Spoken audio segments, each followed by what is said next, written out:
de la farmacología también de los antifúngicos. Me pareció por ahí más conveniente hablar de profilaxis y no tanto de la farmacología en sí, porque es un tema que ustedes pueden leer, después igualmente les voy a subir una revisión para que tengan, pero bueno, vamos a ir hablando igualmente de algunos aspectos farmacocinéticos, de toxicidades, etc. Y sobre todo vamos a hablar de la profilaxis en oncomatología, que es el ámbito en el que más la utilizamos.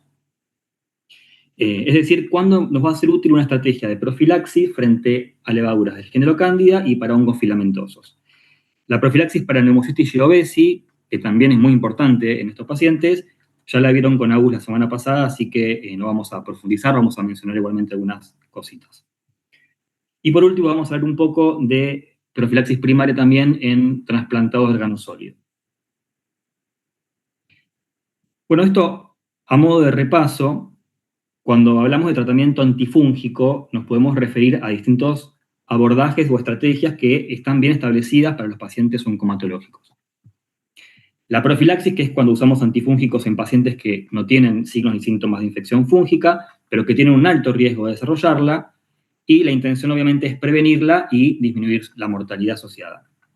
En estos casos les vamos a dar antifúngicos a todos los pacientes de alto riesgo, y eso supone digamos, tiene algunas limitaciones en cuanto a costos, aumento de la toxicidad y riesgo de interacciones. Por eso es importante que apliquemos la profilaxis en poblaciones seleccionadas, porque si no el balance riesgo-beneficio no nos va a convenir. Después tenemos el tratamiento empírico, que es cuando usamos antifúngicos en pacientes con sospecha de una IFI, infección fúngica invasora, pero una IFI posible, no tenemos evidencia microbiológica de la misma. El ejemplo clásico es el paciente neutropénico febril de alto riesgo que persiste con fiebre o que recae la fiebre a pesar de estar recibiendo un tratamiento antibiótico de amplio espectro.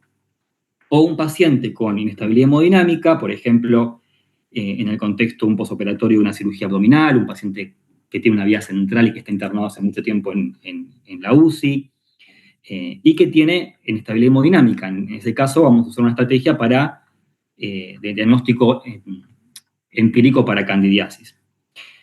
Acá, en lo que es tratamiento empírico, es que le damos tratamiento a muchos pacientes que finalmente no tendrán una IFI. O sea que la desventaja es que vamos a usar tratamientos innecesarios muchas veces. Y el tratamiento anticipado o preventive, en donde indicamos tratamiento antifúngico en pacientes que tienen riesgo ante la positivización de un biomarcador, como puede ser el galactomanano o el beta-1,3-glucano, con o sin hallazgos imagenológicos de micosis invasora. Y esto nos permite hacer un diagnóstico precoz e iniciar un tratamiento más temprano, ¿sí? O guiado por biomarcadores. Y acá la limitación es que esta estrategia está supeditada a contar con una logística y disponibilidad o rapidez para realizar los procedimientos diagnósticos necesarios, cosa que quizás no todos los centros tienen. Por último, el tratamiento dirigido es, bueno, cuando usamos tratamiento antifúngico específico orientado a una infección que ya está probada o documentada. Esto es un cuadro, una revisión que está bastante buena, yo después se las voy a subir al Classroom, que bueno, que resume un poco todo lo que vamos a hablar en esta clase, ¿sí? Tanto en pacientes somatológicos como en trasplantados de órgano sólido. Bueno, siguiendo con esto ya más a modo de repaso que otra cosa, porque ya lo vieron también con Fer, en las clases de aspergilosis y de candidiasis. Pero bueno, ¿cuáles son los factores de riesgo para tener una IFI? La neutropenia profunda y prolongada, sobre todo cuando se extiende más allá de los 10 días, es uno de los más importantes, tanto para infecciones por hongos filamentosos como por cándida. Después tenemos las condiciones que cursan con inmunosupresión celular significativa. Por ejemplo, trasplantados de médula con trasplantes alogenéicos que desarrollen H, enfermedad injerto contra huésped, tratamiento con altas dosis de corticoides, terapias antilinfocitarias y biológicos, como los anti-TNF. También dentro de este grupo tenemos los receptores de trasplante de órgano sólido que reciben tratamientos inmunosupresores, ya sea para la inducción o para el mantenimiento, para evitar el rechazo, y que deprimen predominantemente la rama adaptativa celular. También personas con infección por VIH y bajo CD4 tienen más riesgo de tener, por ejemplo, aspergilosis crónicas e invasoras. El antecedente de una IFI previa por hongos filamentosos o el antecedente de una candidiasis diseminada crónica, porque en los siguientes ciclos de inmunosupresión, ya sea con quimioterapia o someter al paciente a un trasplante, el riesgo de recaída es muy elevado. Entonces, como vamos a ver, esto justifica firmemente utilizar una estrategia de profilaxis secundaria en este caso. Hay algunos factores de riesgo que predisponen más a las candidiasis invasoras, como las mucositis severas, la colonización por cándida en múltiples sitios corporales, que predisponen a fungemia por translocación desde el tubo digestivo. Y la presencia del catéter venoso central, que es un factor de riesgo para también fungemias relacionadas al catéter. Otros factores están más relacionados con el riesgo de infección por hongos filamentosos. Por ejemplo, alta exposición epidemiológica por alguna actividad que realice el paciente, que implique riesgo de inhalar alto inóculo de esporas fúngicas, trabajar en la construcción, jardinería, tareas rurales, tareas en granjas, o porque están internados en habitaciones que no tienen filtros, los filtros HEPA o filtros de alta eficiencia, sobre todo durante el nadir de la neutropenia, o que estas habitaciones están cercanas a construcciones o áreas de remodelación edilicia en el hospital. O incluso también cuando el paciente viene de su casa y también está en una situación como de construcción, ¿no?, en su vivienda. Otro factor de riesgo para infecciones por hongos filamentosos es las coinfecciones virales, sobre todo en el escenario del trasplante, ¿no? Trasplantes allogeneicos, como la reactivación o la enfermedad por CMV, que es un virus inmunomodulador, y la infección por virus respiratorios, influenza, parainfluenza, SARS-CoV-2, que van a incrementar el riesgo de infección por Aspergillus. De hecho, esto lo vimos en la pandemia, cuando en el peor momento, en el 2020-2021, tuvimos también como complicación aspergilosis y mucormicosis invasoras en estos pacientes. La sobrecarga de hierro, porque el hierro es un factor crítico para el crecimiento y para la expresión de los mecanismos de virulencia de los hongos filamentosos. Entonces, particularmente en las infecciones por mucorales. Y considerando que los pacientes oncomatológicos reciben frecuentemente transfusiones. Por último, comorbilidades como la diabetes, sobre todo el EPOC, porque predisponen también a la colonización de la vía aérea por Aspergillus. Esto es un trabajo, ya un poco viejito, pero es uno de los tantos trabajos que hay sobre que analizan el impacto de tener una IFI en las leucemias mieloides agudas y en el trasplante de precursores hematopoyéticos. La mortalidad relacionada a IFI en estos grupos es muy alta y la sobrevida libre de enfermedad o libre de recaída, tanto para las LMA como para los trasplantes allogeneicos, es significativamente más baja en pacientes que desarrollan una IFI comparada con pacientes sin IFI. Acá no le estoy diciendo nada nuevo, ¿no? Pero en estos gráficos vemos a la izquierda la curva de Kaplan-Meier de sobrevida en una LMA no M3, o sea, ahora se llama leucemia promielocítica, porque justamente las promielocíticas tienen menos riesgo, pero se ve que la sobrevida es significativamente mayor en los pacientes sin IFI. Y a la derecha, mayor mortalidad no relacionada a la recaída de la enfermedad de base en receptores de un trasplante allogeneico de médula con enfermedad de injerto contra huésped que desarrollan una IFI. O sea, acá estamos analizando la sobrevida o la mortalidad atribuible a la IFI, pero hay que tener en cuenta que tener una micosis invasora en un paciente con cáncer implica también un aumento en la mortalidad global, porque muchas veces va a retrasar la continuidad del tratamiento quimioterápico o del trasplante, que en definitiva es lo que va a curar al paciente. Y a la vez, tener una enfermedad activa impacta sobre la posibilidad de curar la infección fúngica. La mortalidad por la aspergilosis invasora fue bajando en las últimas décadas, de la mano de que tenemos metodologías de diagnóstico precoz o anticipado, como la detección de galactomanano o incluso de biología molecular, y también de que tenemos antifúngicos buenos para su tratamiento. No así en las candidiasis invasoras, en donde no se registró una disminución significativa de la mortalidad, posiblemente por dificultades que todavía tenemos para hacer un diagnóstico precoz. Si tenemos la relativamente baja sensibilidad de los hemocultivos en las candidemias, y el uso más controvertido de algunos biomarcadores como los mananos o antimananos o el beta-1,3-glucano, que de hecho no están disponibles en nuestro país. Bueno, los objetivos de la profilaxis entonces, disculpen,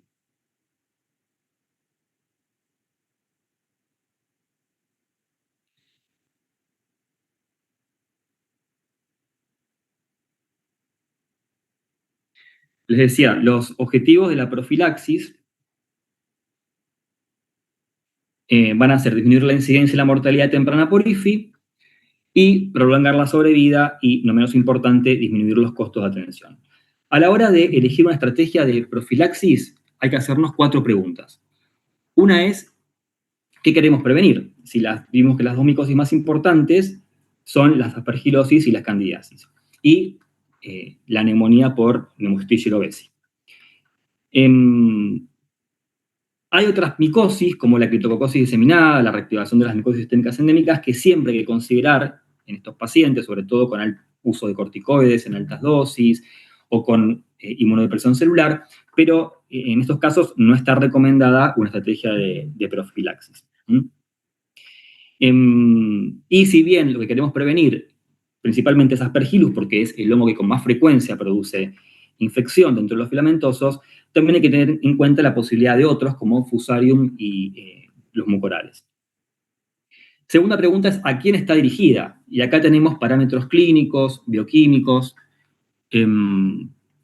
o hematológicos y epidemiológicos que nos permiten estratificar el riesgo de tener una IFI para definir qué población se beneficiará. Hay estudios farmacoeconómicos de profilaxis que hablan de que empieza a tener impacto clínico cuando la incidencia de IFI en la población considerada es de al menos un 6 o un 8%. Y el impacto es muy significativo en términos de costo-efectividad o costo-beneficios cuando la incidencia en una determinada población es mayor al 10%. En general, hay suficiente evidencia y consenso para las distintas guías sobre la necesidad de indicar profilaxis activa frente a hongos filamentosos y cándida cuando el riesgo sea alto, mayor al 10%, que son los que tienen mayor mortalidad asociada, y a veces también en los pacientes que tienen un riesgo intermedio. Después vamos a ver cómo definimos eso. Y en cuanto a qué antifúngico vamos a utilizar, va a depender de la epidemiología de cada centro, de la incidencia de IFI por determinados hongos en cada población, o sea, el tipo de la enfermedad y en cada fase de tratamiento. Entonces, en algunas condiciones preferimos usar una estrategia dirigida a cándida. En este caso vamos a elegir fluconazol o a veces equinocandinas. Y en otras situaciones es más conveniente usar una estrategia que también incluya aspergillus.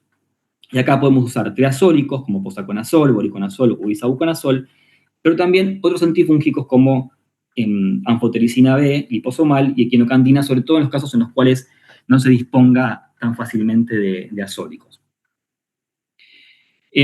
Otros factores que van a condicionar qué antifúngico vamos a usar tienen que ver con las potenciales interacciones con otros fármacos que se usan en forma concomitante, sobre todo porque los azólicos son inhibidores de CYP3A4, sobre todo itraconazol, borico y posaconazol son los más fuertes, y muchas de las drogas citotóxicas que se usan como quimioterapia son sustratos de este citocromo. Ahora hay también que tener en cuenta la tolerancia que tenga el paciente para tomar medicación por vía oral. Muchas veces está condicionado esto por la presencia de mucositis, que interfiere con la absorción también. Y teniendo en cuenta que algunas drogas solo están disponibles para formulación de uso endovenoso.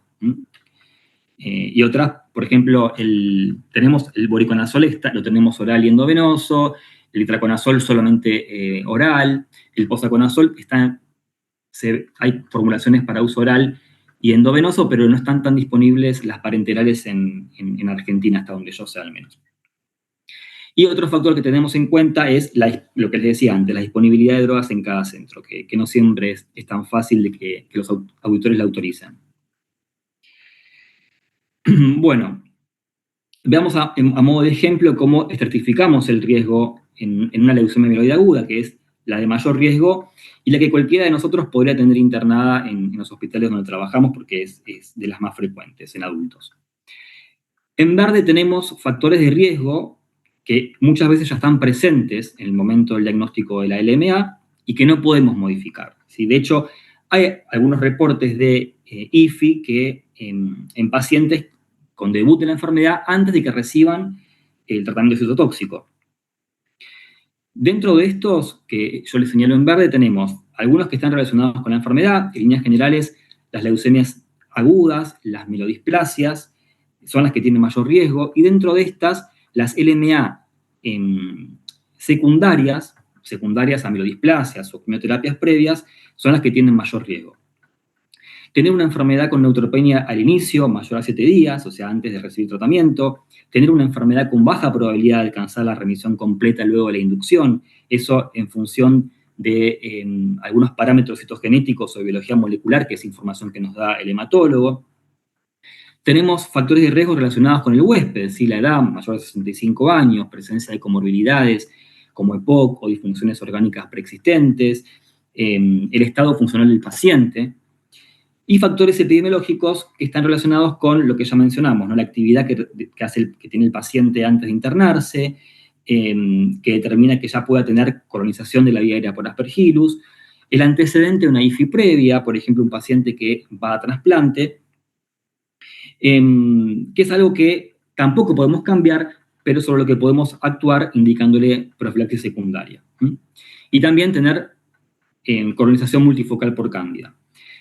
En rojo tenemos condiciones que pueden aparecer en el transcurso de la enfermedad, que son también son predecibles a veces según el tipo de tratamiento, como tener una neutropenia prolongada, desarrollar una mucositis gastrointestinal grado 3 o 4, especialmente cuando se prolonga por varios días, porque aumenta el riesgo de translocación de cándida.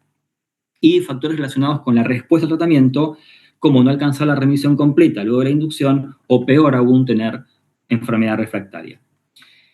En azul, factores que son potencialmente modificables, que son fundamentalmente epidemiológicos, es todo lo que hacemos para reducir la exposición a esporas fúngicas, y en amarillo algunos factores genéticos como polimorfismos de ciertos receptores de reconocimiento de patrones o relacionados con la farmacogenómica de las drogas quimioterápicas. ¿Sí? Estas son información que no podemos, que no contamos en la práctica, pero que explica por qué algunos pacientes pueden desarrollar IFI a pesar de no tener tantos factores de riesgos claros. Profundizando un poco en cómo estratificamos el riesgo de IFI de acuerdo a la enfermedad de base, al tipo de tratamiento y a la fase del tratamiento, vamos a considerar alto riesgo cuando la incidencia de IFI se estime en más del 10%, intermedio cuando sea entre el 5 al 10% y bajo cuando la incidencia sea menor al 5%. Dentro de las LMA, vamos a considerar de alto riesgo a los esquemas convencionales o estándar de inducción que están basados en quimioterapias de alta intensidad, como el clásico 7-3, que emplea antraciclinas y citarabina en altas dosis, que es el que usamos en los pacientes que los hematólogos llaman FIT, ¿no? Estos FIT o aptos, jóvenes, sin comorbilidades significativas, con buen estado funcional, y a la cual puede agregarse también el uso de terapias dirigidas como midostaurina o gilteritinib, en presencia de algunas mutaciones.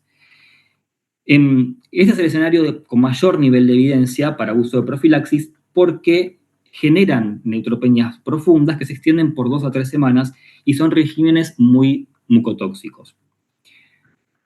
Los regímenes de inducción con los nuevos esquemas, que son los que utilizan venetoclax, que son inhibidores de BCL2, combinados con agentes hipomitilantes como azacitidina o decitabine, se usan preferentemente en pacientes no aptos, ¿no? O sea, lo contrario, mayores de 65 años, en presencia de disfunciones orgánicas, pacientes que no tolerarían la toxicidad de la aplasia profunda de un régimen estándar.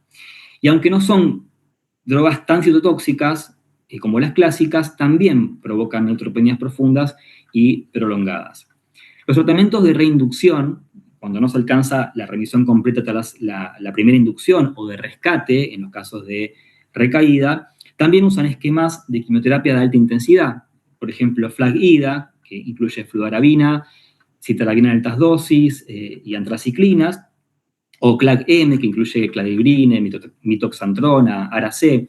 O sea, estos esquemas también son muy melotóxicos y pueden asociarse a neutropenias de 3 o 4 semanas. Aquí llamamos riesgo intermedio en la LMA a la consolidación con altas dosis de citarabina, que es el protocolo HiDAC, que va a producir también neutropenias profundas, pero de menor duración, 7 a 10 días más o menos, y que también pueden asociarse a mucositis severas.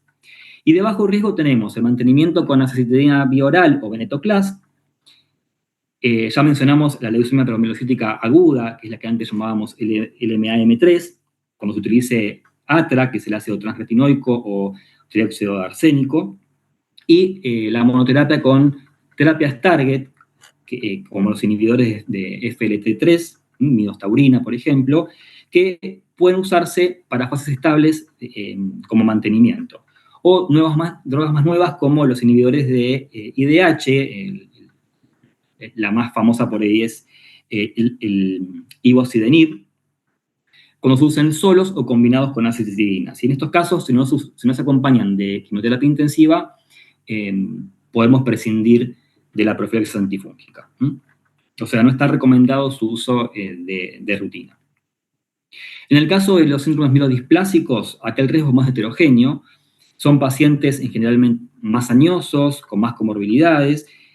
Además, suelen requerir múltiples transfusiones, por lo cual pueden tener sobrecarga de hierro. Y vamos a identificar como de alto riesgo cuando reciban tratamientos con venetoclax más hipometilantes, es decir, esquemas parecidos a los de la LMA de inducción, porque tienen neutropenias prolongadas. Y de la misma forma, el uso de azacitidina de rescate tras el uso de quimioterapia intensiva también se asocia a toxicidad medular acumulada. De intermedio a alto riesgo, y también va a llevar profilaxis antifúngica, tenemos el uso de azacitidina o de citabine durante los primeros 3-4 ciclos, independientemente del uso de otras drogas inmunosupresoras, y en las mielodisplasias que requieran solo soporte transfusional, con o sin lenalidomida, no hace falta indicar profilaxis, es decir, se consideran de bajo riesgo porque inducen neutropenias más moderadas. En el caso de las LLA, en líneas generales tienen menor riesgo de IFI que en las LMA y las mielodisplasias.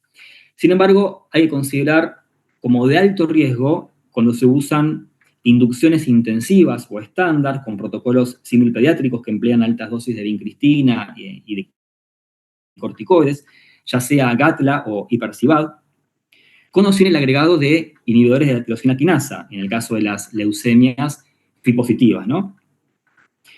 Aunque provocan neutropenias menos prolongadas que en la LMA, se asocian a otros factores de riesgo como el uso de corticoides en altas dosis. Y otro escenario de alto riesgo es la reinducción por una LLA refractaria o recaída, que también lleve quimioterapia intensiva y a veces también la consolidación con la inmunoterapia, ¿sí? Con las CAR T-cells, que después vamos a hablar un poco. Las LLA en consolidación que lleven quimioterapia convencional, con o sin inhibidores de tirosina quinasa, también se consideran de riesgo intermedio. Y en las LLA FI positivas, el panorama es algo distinto. Si bien tradicionalmente se consideraba que eran las de peor pronóstico desde el punto de vista hematológico, la tendencia actual es a utilizar regímenes libres de quimioterapia intensiva basados en inhibidores de tirosina quinasa como dasatinib o ponatinib, combinados con corticoides o con inmunoterapia, incluso desde las primeras líneas de tratamiento. Las inducciones que usen solamente ITK con corticoides en bajas dosis se consideran de bajo riesgo e incluso podrían hacerse con el paciente ambulatorio y no llevan profilaxis. Lo mismo aplica para las consolidaciones que usen blinatumomab, que es un anticuerpo monoclonal biespecíficos, podemos hablar un poco de esto, o con inotuzumab, o sogamicina, que es otra molécula, es un anti-CD22, que cuando se use en monoterapia. Estos son entonces de bajo riesgo. Lo que sí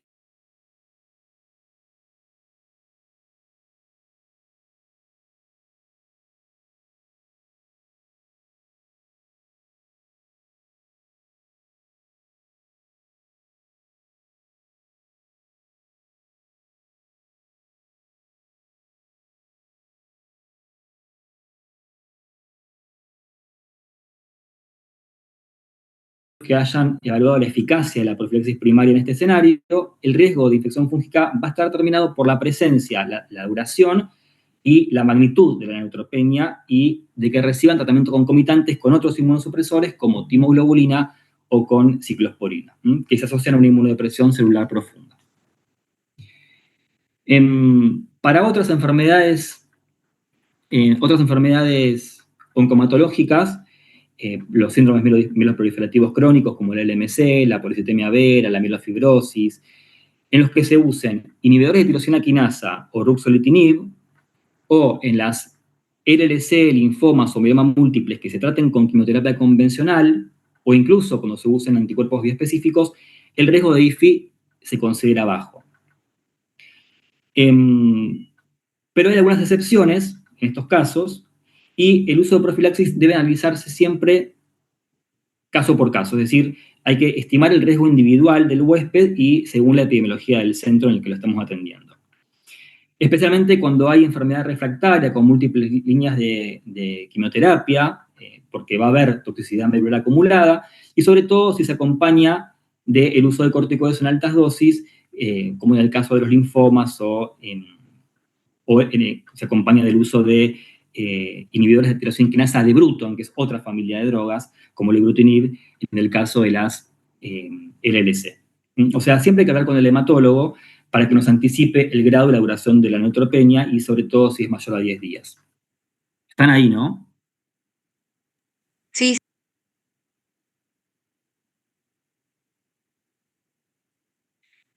Pasemos ahora a los receptores de trasplantes de células hematopoyéticas. Sin profilaxis, se estima que la SIFI ocurre en alrededor de un 15% de los receptores de trasplantes alogeneicos y en hasta un 3 a un 10% de los autotrasplantes o trasplantes autólogos.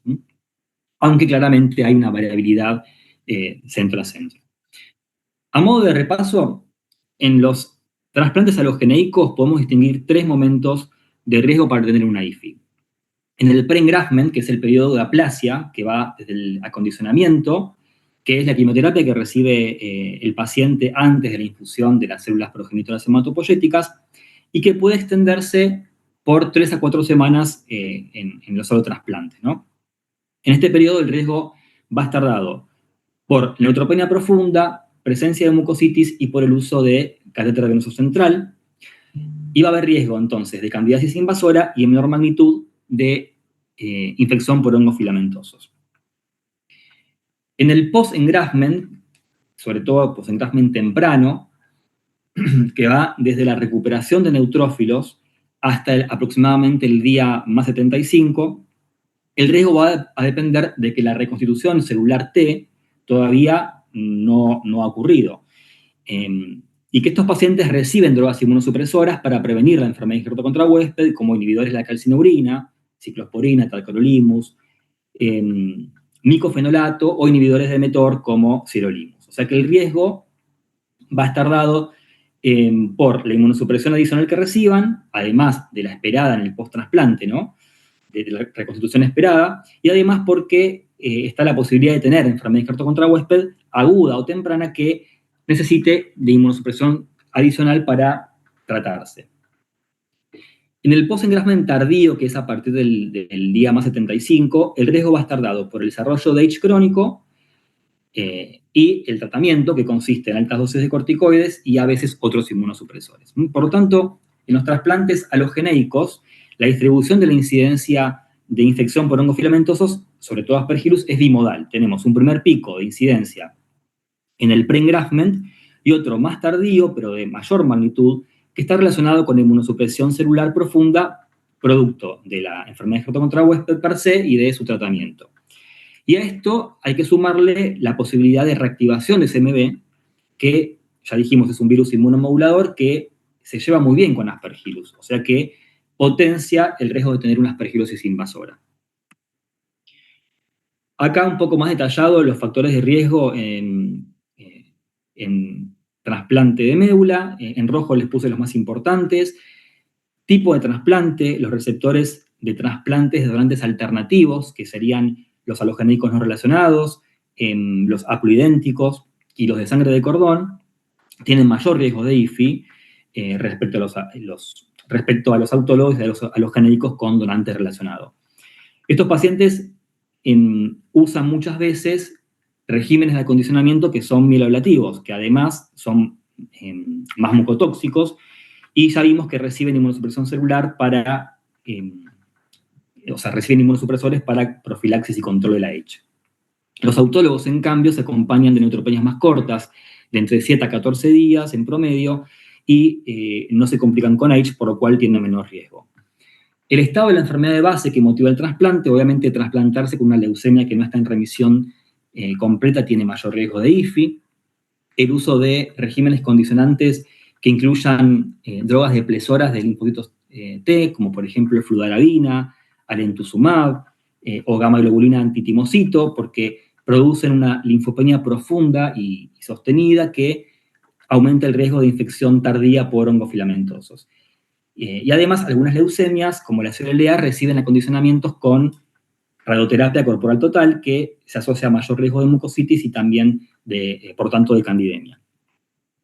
Bueno, cuando la neutropenia esperada es mayor a 21 días, obviamente el riesgo va a ser mayor.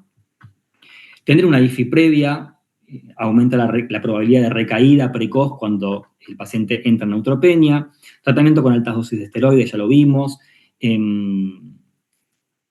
También cuando el paciente desarrolla H, sobre todo cuando hablamos de enfermedades contra huésped, hablamos de la H grado 3 a 4, que son las más extensas. Y en los casos de H crónica, H refractarias o córtico-dependientes, donde se usan anti-TNF-alfa como infliximab o inhibidores de JAK kinasa como ruxolitinib. Bueno, ya mencionamos la reactivación de enfermedad por CMV, sobre todo si se ocurre tempranamente, y otros como tener una enfermedad respiratoria crónica, bueno, la presencia del catéter central, sobrecarga de hierro, exposición medioambiental, bueno, todo lo que ya fuimos mencionando para no ser tan repetitivos. ¿Qué sabemos sobre las nuevas drogas en oncomatología? Y bueno, esto es como el boom, ¿no? Cuando uno va a un congreso de infectología y siempre hay una charlita de estas drogas, que a mí me encantan, pero entiendo que por ahí a muchos no, primero porque son nombres bastante complicados, y la verdad que es una bolsa de gatos, porque cada vez aparecen más y, bueno, lo que les decía, son difíciles, son fácilmente confundibles. Tenemos terapias dirigidas o target que tienen la ventaja de actuar sobre blancos más precisos, por lo que teóricamente se asociarían a menor toxicidad hematológica. Y tenemos drogas que antagonizan los efectos de las citoquinas, algunas ya conocidas como los anti-TNF-alfa, otras que bloquean receptores celulares, también conocidas como el alemtuzumab, que es un anti-CD52, o el rituximab, que es un anti-CD20, y otras que interfieren con la traducción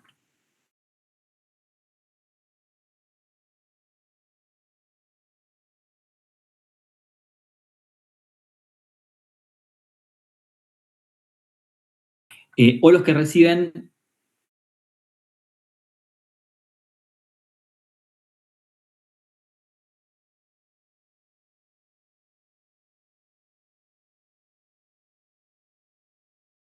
individual de cada molécula, porque suelen usarse,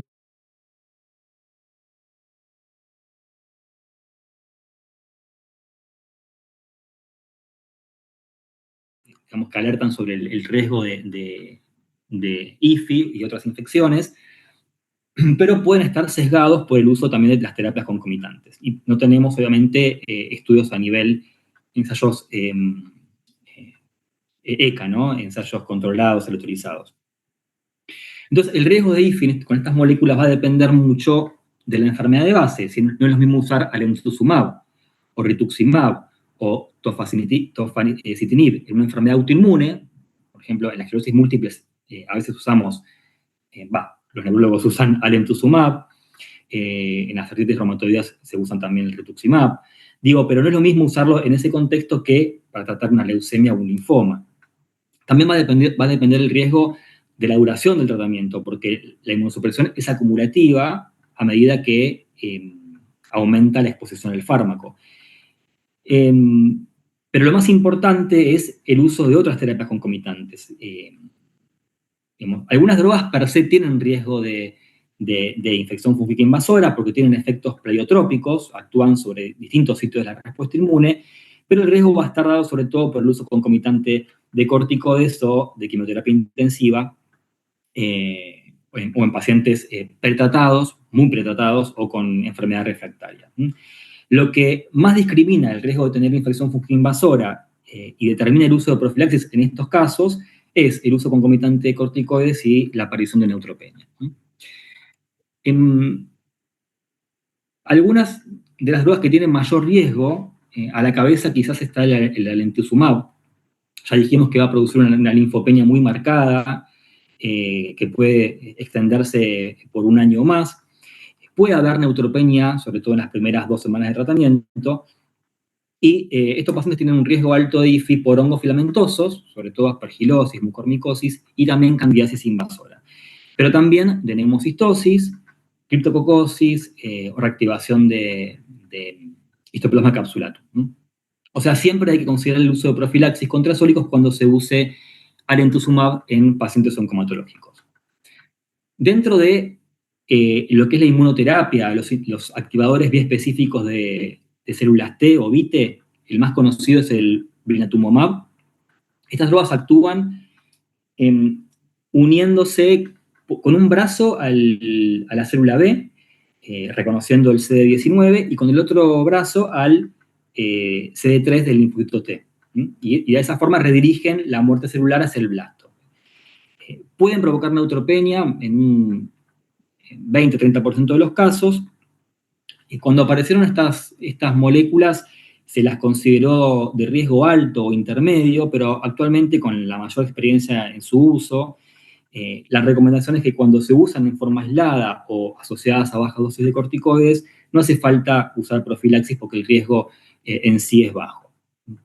Sí hay que considerar el uso de profilaxis cuando el blinatumomab produce un síndrome de liberación de citoquinas, o que es una de las complicaciones, o neurotoxicidad asociada a estas drogas, que son los ICANS, porque en esos casos se van a usar para el tratamiento de estas condiciones corticoides en altas dosis y también a veces anti-interleucina 6 como tocilizumab. En el caso de los inhibidores de la tirosina quinasa de Bruton, como ibrutinib, acalabrutinib, se usan para tratar leucemias linfáticas crónicas, algunos tipos de linfomas como el linfoma del manto, la macroglobulinemia de Waldenström, y aumentan el riesgo de infección fúngica no tanto por producir neutropenia o linfopenia en valores absolutos, sino porque van a producir alteraciones cualitativas, ¿sí?, en la función de los polimorfonucleares, en la quimiotaxis, en la fagocitosis. Pueden alterar el reconocimiento de las conidias por los macrófagos alveolares, van a alterar también la intensidad de las respuestas T frente al hongo.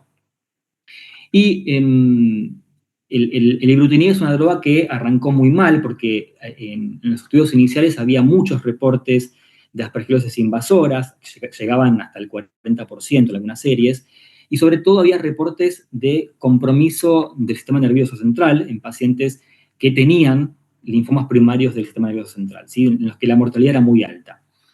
Eso fue al principio. Con el tiempo, el riesgo se fue mitigando porque con su mayor uso, paradójicamente, se empezó a ver que la incidencia fue disminuyendo hasta un 4-5% en las series más actuales. Entonces, la tendencia actual es no utilizar profilaxis ni para levaduras, ni para hongos filamentosos, y tampoco en forma sistemática para neumocistis. Sí hay que considerar su uso, el uso de profilaxis, en pacientes que tengan factores de riesgo agregados, uso de corticoides, múltiples líneas de tratamiento previos, y como siempre, según la epidemiología en cada centro. Tampoco es muy claro en estos casos por cuánto tiempo hay que usar la profilaxis, porque se vio que la mediana aparición del evento de infección fúngica invasora ocurría entre los 40 y 90 días. Así que tendríamos que darle mucho tiempo a profilaxis a todos los pacientes. Bueno, obviamente las guías no hay una recomendación formal al respecto sobre la profilaxis.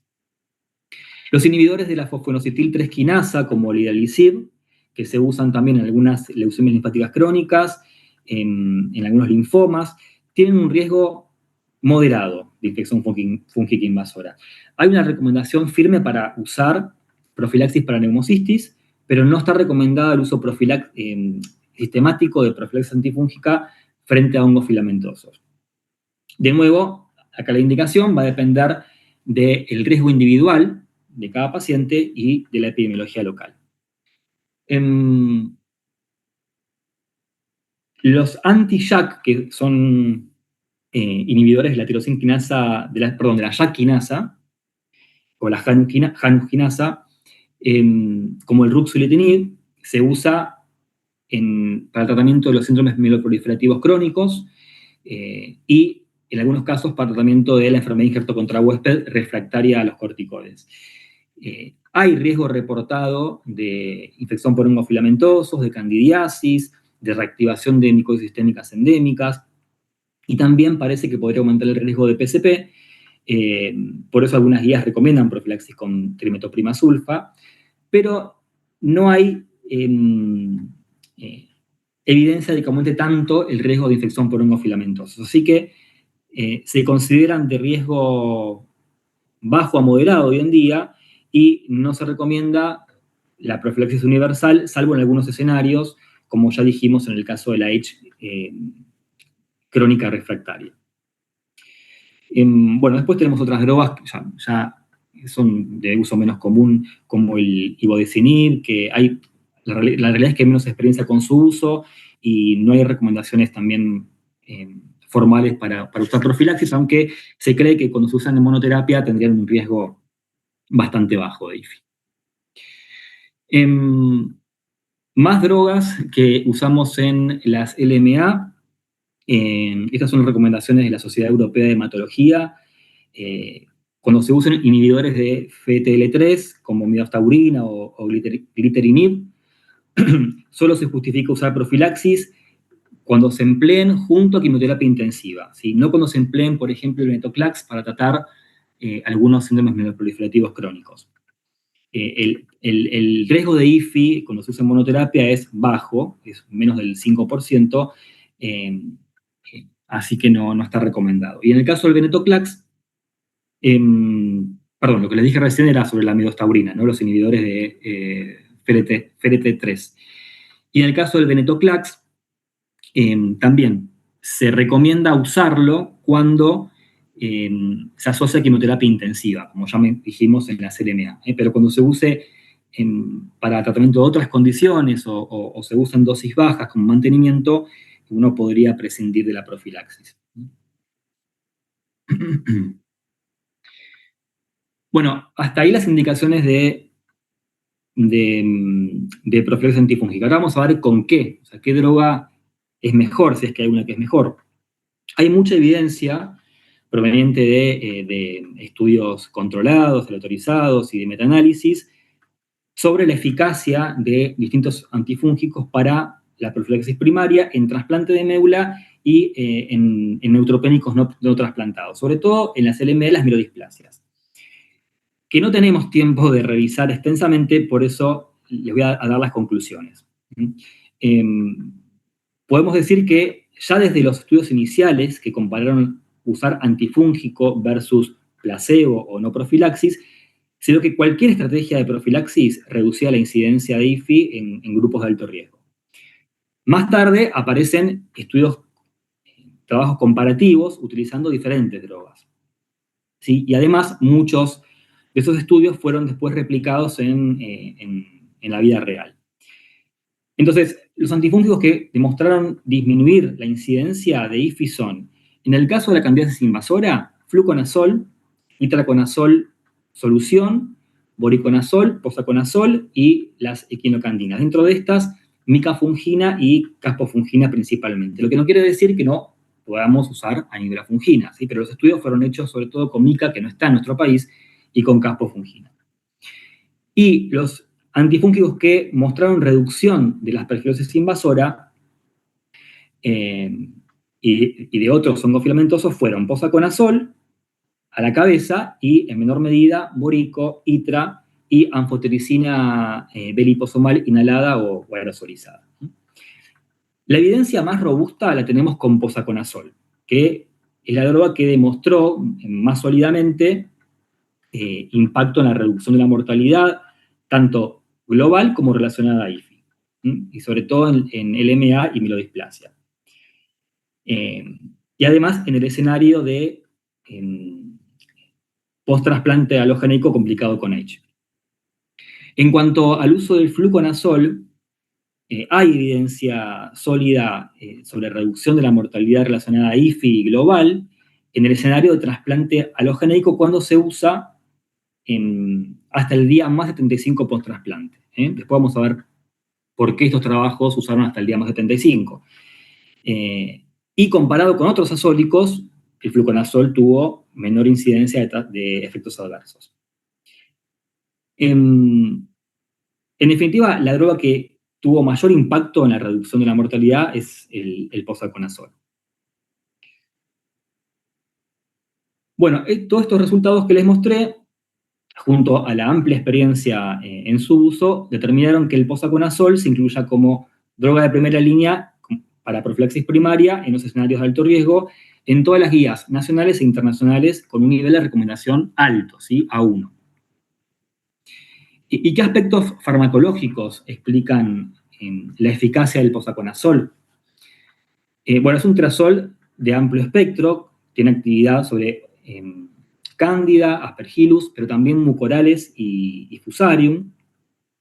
Está disponible en formulaciones para uso oral, ya sea jarabe, y más recientemente lo tenemos en comprimidos de liberación modificada o extendida, y también para uso endovenoso, aunque no es tan común, no sé si en algún lugar lo usan en Argentina, no sé si se importa realmente.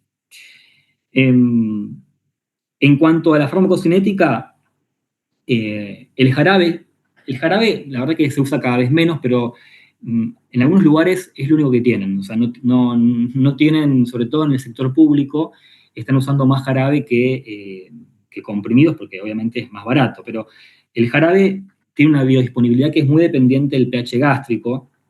O sea, está muy influenciado por la presencia de alimentos y el uso de drogas como inhibidores de bomba de protones, por lo que se recomienda que se tome con las comidas.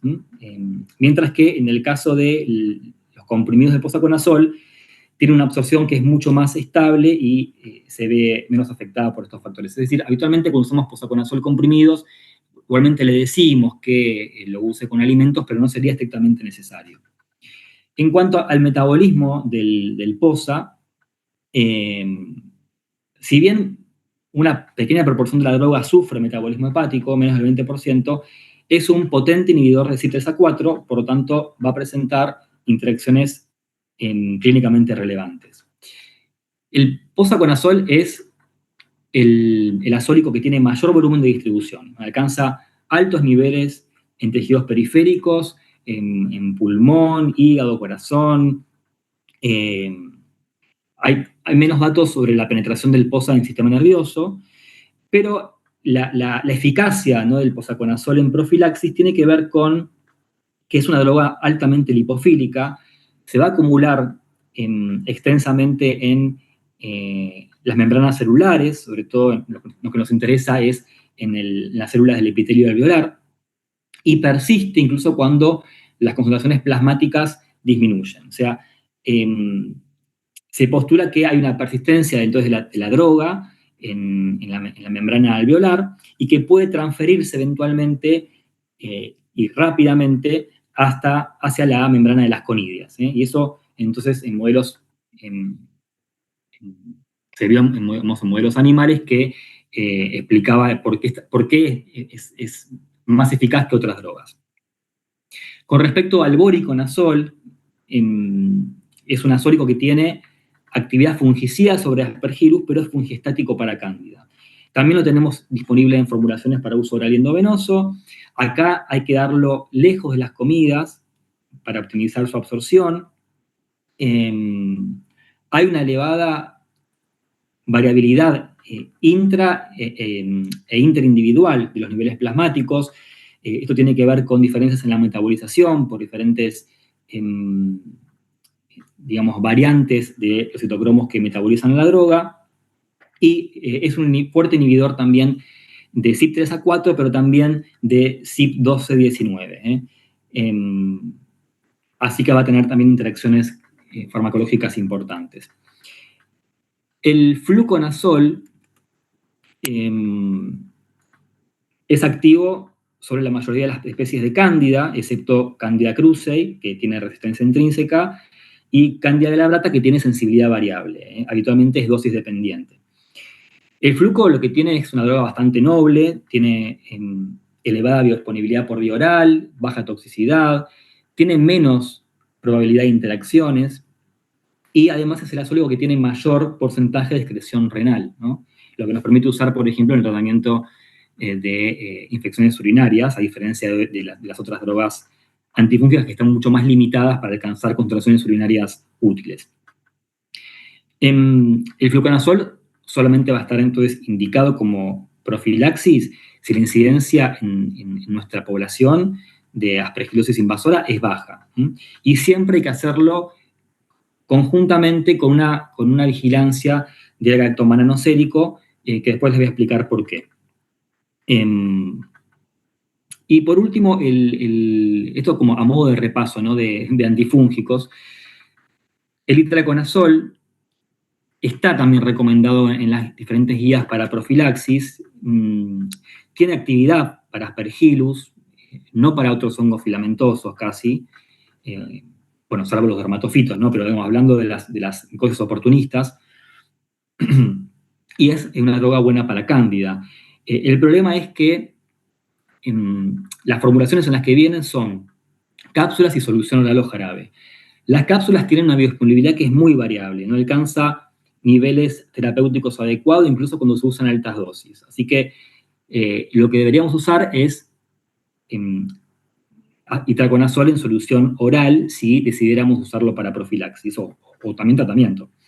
Y además tiene problemas de tolerancia. Es una droga que en los estudios que evaluaron para profilaxis tenían mucha discontinuación, mucho abandono de la medicación por intolerancia, sobre todo en las dosis recomendadas para profilaxis, así que no tiene tanta fama su uso. También es un inhibidor fuerte de CYP y es hepatotóxica, es incluso más hepatotóxico que el fluconazol. Las equinocandinas tienen actividad fungicida sobre Cándida y fungiestática sobre Aspergillus. Son drogas también que tienen un muy buen índice de seguridad. La desventaja es que no tenemos formulaciones para uso oral, o sea, solamente para uso parenteral, así que lo hace poco práctico para, por ejemplo, continuar una profilaxis en forma ambulatoria. Y lo que les comenté antes de que la equinocandina que fue evaluada en los estudios de profilaxis fue la micafungina y la caspofungina, más que la nídula. La anfotericina B, para terminar con los grupos antifúngicos, bueno, es el mayor espectro de todos, ¿no? Tiene una vida media muy prolongada la anfotericina, así que hay algunos estudios que evaluaron el uso en profilaxis por ahí digamos, 2 veces por semana, o sea, más espaciada. Y tenemos evidencia más controvertida y escasa sobre el uso de anfotericina, sobre todo sistémica, ¿no? Sí hay unos estudios que mostraron eficacia del uso de anfotericina aerosolizada, sobre todo en trasplantes de pulmón. Pero, en definitiva, no es una estrategia el uso de anfotericina de primera línea y queda reservado para cuando no puedan utilizarse las drogas de elección o cuando no estén disponibles. Bien, hasta acá no mencionamos el uso de isavuconazol en profilaxis. Y si bien tenemos buena evidencia sobre la eficacia para tratar aspergilosis y mucormicosis invasora con isavuconazol, no hay evidencia tan sólida que respalde el uso en profilaxis primaria. Posiblemente porque es una droga más nueva, pero también por algunas preocupaciones a partir de estudios iniciales en los que se observó una mayor incidencia de IFI de brecha comparado con otros azólicos. Esto explica que le haya costado más acomodarse como opción en las guías y que no esté licenciado o aprobado en Estados Unidos para este fin. ¿Cuáles serían las ventajas del isavuconazol? Tiene un perfil de interacciones mucho más favorable respecto a los otros azólicos, tiene una farmacocinética más predecible, tiene alta biodisponibilidad por vía oral, aún en pacientes que tienen mucositis intestinal, y a diferencia de otras drogas como el voriconazol, tiene menor variabilidad interindividual en sus niveles plasmáticos, lo que explica que no tengamos que dosar sus niveles en forma rutinaria. En general es bien tolerado y tiene menos efectos sobre el QT, a diferencia de los otros azólicos, isavuconazol acorta el QT, mientras que los otros lo van a prolongar. Tenemos algunos estudios que llevaron a considerar el uso de isavuconazol de profilaxis, primero off-label, o como recomendación de expertos, y últimamente como una recomendación ya establecida en las guías más actualizadas. El nivel de evidencia sigue siendo inferior al posaconazol, porque proviene fundamentalmente de estudios observacionales y retrospectivos. Acá les dejo algunos ejemplos son dos estudios que tenemos. Uno es el que evalúa el uso de isavuconazol para profilaxis en 65 adultos que estaban en inducción por un LMA o síndrome mielodisplásico de alto riesgo, en donde se vio que la incidencia de IFI de brecha probada o probable fue del 6%, o sea, bastante baja, y de IFI posible en un 12%. Esto en el seguimiento hasta 30 días posteriores a la última dosis del isavuconazol. Y además, como fortaleza, vieron que la tolerancia fue excelente. Pero bueno, eran pocos pacientes, digamos. Y otro estudio, por ahí un poco más importante, que fue comparativo entre isavuconazol, posaconazol y voriconazol. Acá comparaban la incidencia de IFI de brecha con cada una de estas drogas. Eran casi 300 pacientes que tenían también LMA de reciente diagnóstico, y se vio que, si bien la incidencia de IFI de brecha fue algo superior en los que recibían isavuconazol respecto a las otras drogas, la diferencia no fue estadísticamente significativa. La discontinuación de la profilaxis, principalmente a expensas de la hepatotoxicidad, fue alta, ¿sí? 38%, pero no hubo diferencias entre las distintas drogas. ¿Bien? ¿Qué nos dicen las guías de la ESIL 10, que es la Conferencia Europea de Infecciones en Leucemia, sobre qué antifúngico usar? Estas guías fueron actualizadas el año pasado, así que son de las más nuevas que tenemos. En el caso de las LMA tenemos dos novedades importantes. Una es que estas guías amplían la indicación de profilaxis primaria en las LMA en consolidación. Esto es una novedad porque tradicionalmente la evidencia sustentaba el uso de profilaxis en la inducción o en la reinducción, y había un gris para decidir en la consolidación qué hacer. O sea, no había recomendaciones formales o quedaba en el ámbito de recomendación de expertos. Y esto de incorporar la consolidación como indicación de profilaxis surge a partir de un estudio observacional. Voy a enchufar la compu. Surge a partir de un estudio observacional que mostró que había beneficio en la disminución del riesgo en este escenario, aunque la guía aclara que el beneficio es menor que en la inducción, ¿sí? Por eso la fuerza de recomendación va a ser menor. De hecho, el número necesario a tratar, en este caso el número necesario de pacientes a los cuales hay que darle profilaxis para prevenir el evento, es bastante alto, 71 pacientes, o 71, sí, 71 pacientes. Bueno, el posaconazol sigue posicionándose como la droga de primera línea, como PAF primaria en la LMA, con una evidencia A1, esto ya lo sabíamos, preferentemente comprimidos de liberación extendida, ya lo mencionamos, y como alternativas, acá ya con un nivel de evidencia un poco menor, B1, tenemos el uso de fluconazol, recordando que como el fluconazol no es activo frente a Aspergillus, debemos combinarlo con una modalidad de diagnóstico y de tratamiento anticipado o preventive. Esto es, hacer una vigilancia del galactomanano sérico al menos 2 veces por semana mientras dure la aplasia. Y lo que buscamos con esto es diagnosticar tempranamente una aspergilosis e iniciar una terapia anticipada cuando el galactomanano sea positivo. Se dice que en al menos 2 determinaciones de galactomanano sérico. El galactomanano se positiviza en suero unos días antes de que aparezcan los hallazgos tomográficos y las manifestaciones más graves de la enfermedad pulmonar o diseminada, y bueno, por eso sería útil. Acá aclarar que el uso de esta estrategia basada en fluco más galactomanano es solo cuando el paciente está neutropénico, y porque el galactomanano va a aparecer en suero únicamente cuando haya angioinvasión del hongo. Si eso ocurre más frecuentemente durante la neutropenia. Y además se recomienda solo cuando la incidencia de IFI en el medio sea menor al 6 o 7%, considerando que estamos hablando de pacientes con alto riesgo, ¿no? De aquí la importancia de conocer cuál es la incidencia de IFI en nuestros centros como para decidir qué estrategia utilizar.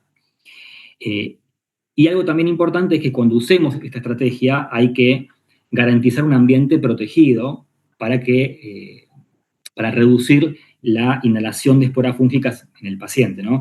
Usar habitaciones acondicionadas con filtro cepa, que el paciente use barbijo del 95 cuando se traslada fuera de la habitación, por ejemplo, para hacer un estudio.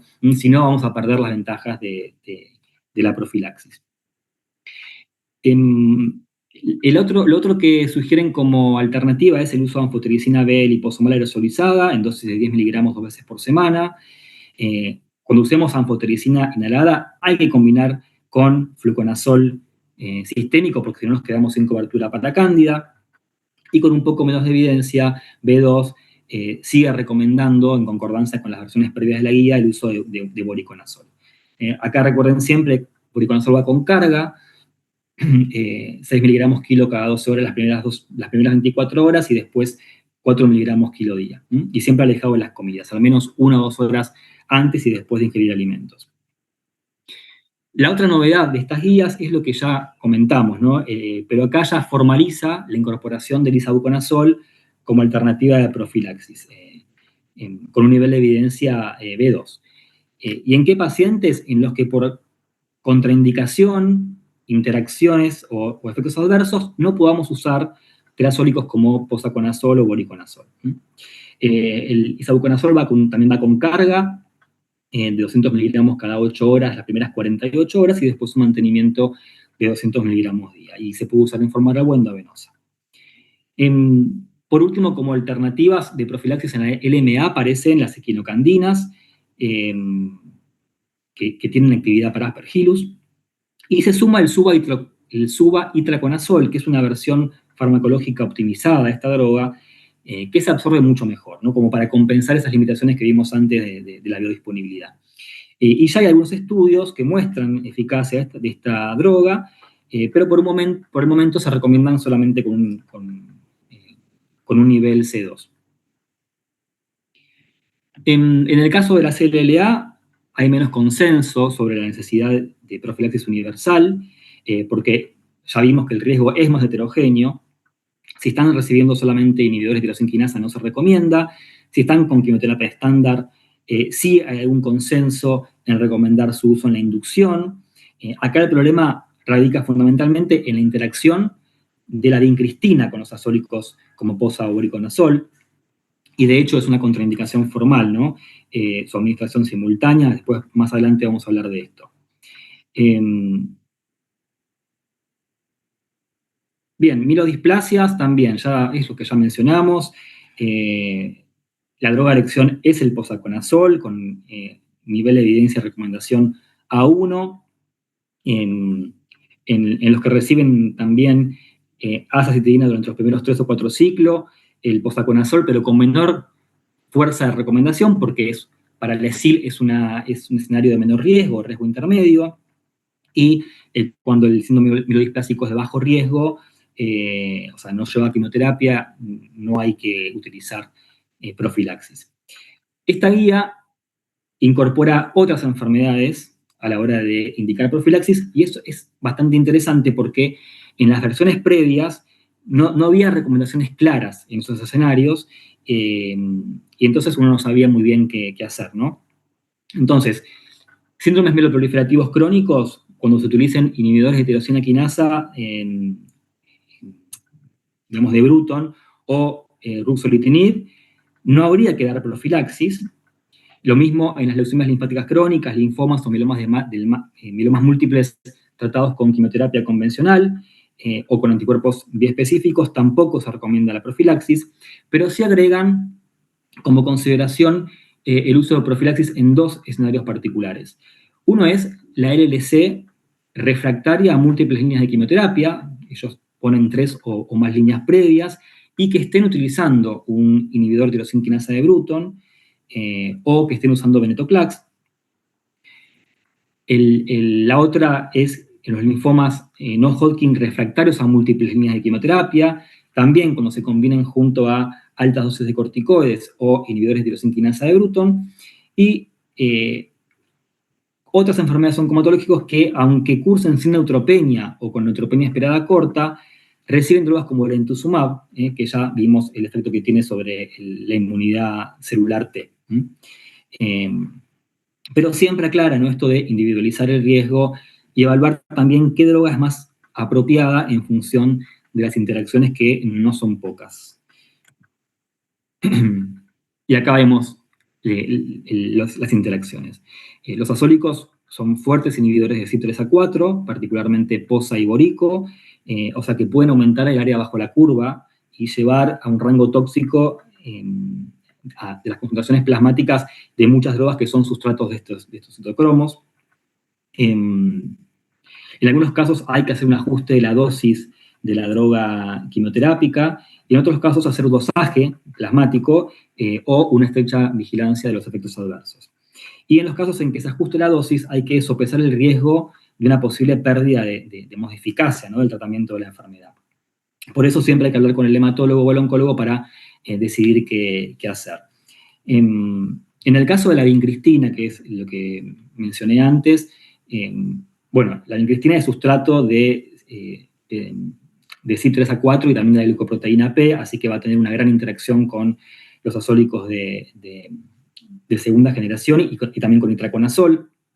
Y el uso simultáneo puede potenciar la toxicidad neurológica de los alcaloides de la vinca, desde producir hilo paralítico, neuropatía periférica, convulsiones, así que no se pueden usar juntos. Lo que hacemos habitualmente en la práctica durante las fases o ciclos en los que se usa vincristina es indicar fluconazol, que es un inhibidor más débil de CYP, combinado con una estrategia preventiva para Aspergillus, o usar una droga alternativa con actividad sobre hongos filamentosos como una equinocandina o anfotericina liposomal. Pero ahora se incorpora el isobuconazol como opción, porque es un inhibidor moderado de CYP3A4 y entonces tendría menor interacción. De todas formas, siempre que se use fluconazol o isavuconazol junto a vincristina, hay que tener mucha precaución y, de hecho, hay algunos centros que prefieren no usar isavuconazol en este escenario. Sí se podría usar posaconazol o boriconazol luego del washout o clearance, ¿no?, de la vincristina, y esto va a ocurrir a partir del 5º o 7º día de suspendida su administración. Entonces, en esos casos, si el paciente sigue, por ejemplo, en una LLA que sigue con una neutropenia muy prolongada, uno podría entonces rotar la profilaxis a posaconazol o borico, ¿no? En el caso del venetoclax, hay una interacción muy importante con los azólicos de segunda generación. Por ejemplo, cuando se usa con POSA, es esperable que la concentración de venetoclax aumente hasta 8 veces, y eso puede llevar al paciente a toxicidad medular extrema o incluso síndrome de lisis tumoral en los primeros ciclos de tratamiento. Así que acá tenemos dos opciones. Algunas guías advierten sobre no usar directamente POSA con venetoclax.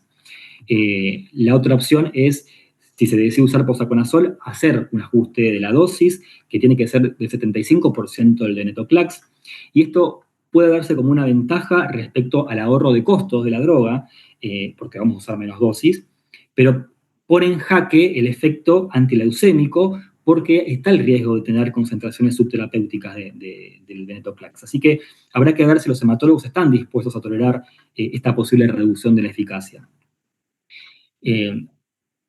Una alternativa es usar, alternativas al posaconazol, es usar fluconazol más la vigilancia con galactomanano cuando haya baja prevalencia de hifiporongos filamentosos, o usar de vuelta una equinocandina. Y la otra opción, que ya se está usando en muchos lugares, es isavuconazol, que tiene menor probabilidad de interacción. O sea, la tiene, pero en menor grado, porque tiene menor porcentaje de metabolismo hepático. Y además requiere un ajuste menos drástico de la droga, solamente hay que reducir el venetoclax en un 50%. En el caso del uso de imatinib o dasatinib, que son inhibidores de tirosina, también son sustratos de CYP3A4, y acá el problema es que puede aumentar, cuando se usa con azólicos, el riesgo de cardiotoxicidad y sobre todo de arritmias ventriculares, porque potencian el efecto sobre la prolongación del QT. Así que en estos casos, o no usar azólicos, o si se quiere usar azólicos, el isavuconazol sería la opción más segura. Con los inhibidores de la tirosina quinasa de Bruton, como el ibrutinib, pasa algo parecido, hay que ajustar bastante la dosis de estas drogas cuando se use junto a posaconazol. Fluco y isavuconazol tienen menor impacto, y si se dispone de isavuconazol, sería una opción aceptable, también ajustando la dosis del brutinib. Y cuando se use acalabrutinib, no está recomendado usar ningún azólico. En el caso de la midostaurina, la recomendación es usar drogas alternativas que no inhiban fuertemente a CYP3A4, o sea, o usar fluconazol o usar isavuconazol.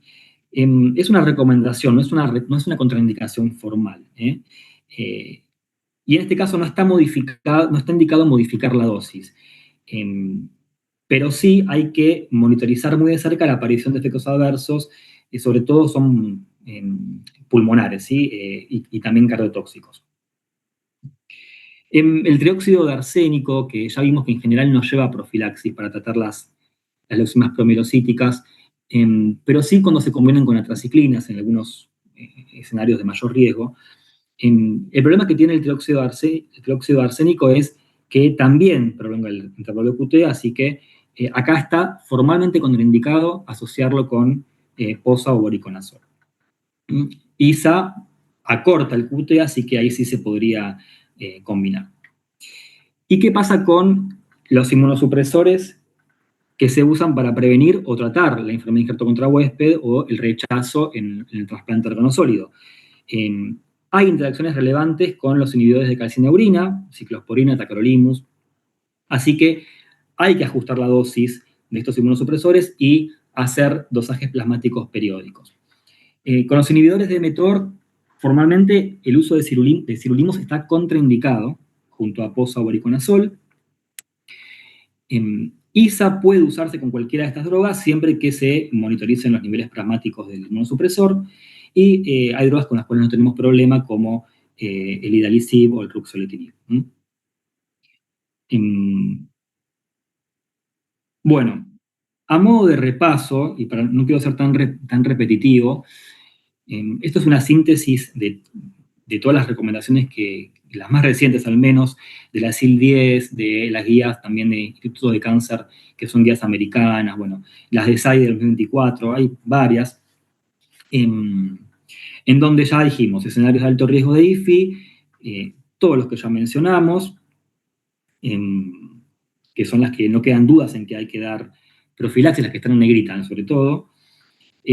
Acá lo que vamos a hacer es una estrategia preferentemente de profilaxis basada en drogas activas frente a hongos filamentosos, además de levaduras del género Cándida. ¿Y por cuánto tiempo? Desde el comienzo de la neutropenia o preferentemente tras 24 o 48 horas de finalizar la quimioterapia para evitar las potenciales interacciones con las drogas quimioterápicas, ¿sí? Y hasta que el paciente recupera neutrófilos. En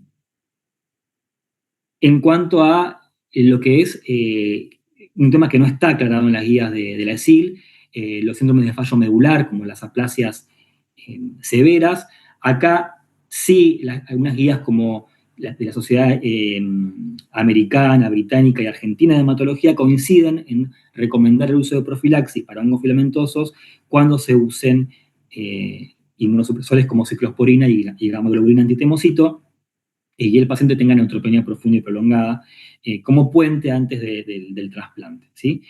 O hasta la recuperación hematológica. En estos casos, el riesgo de IFI, por estas guías, es equiparable al de una leucemia aguda en inducción.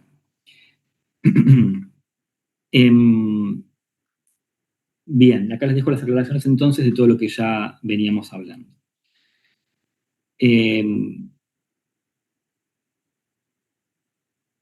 Perdón, antes de pasar, ¿cuándo usaríamos una quinocandina? Que por ahí en algunos lugares tienen más disponible quinocandinas que los azólicos de segunda generación.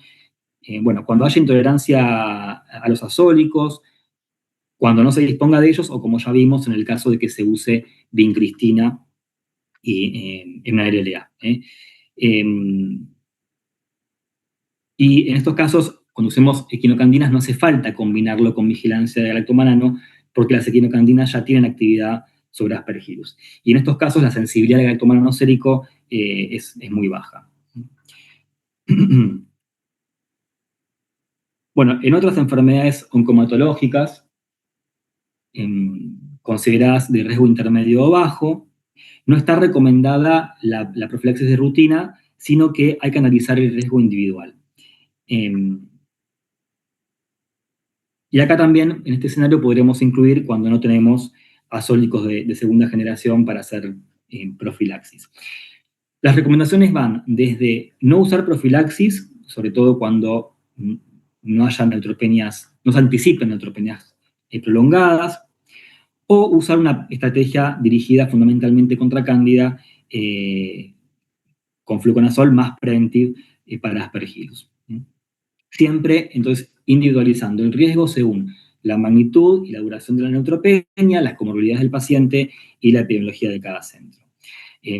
Más allá de lo que dicen las guías nacionales o internacionales, es importante contar con protocolos en cada lugar donde trabajamos que tengan en cuenta lo que está pasando, ¿no?, con nuestros pacientes en un lugar y también en un momento determinado, porque esto puede ser también dinámico, qué infección tengamos en determinado momento. ¿Están ahí? ¿Alguna duda? Sí. ¿Alguna duda? ¿Me quieren preguntar algo?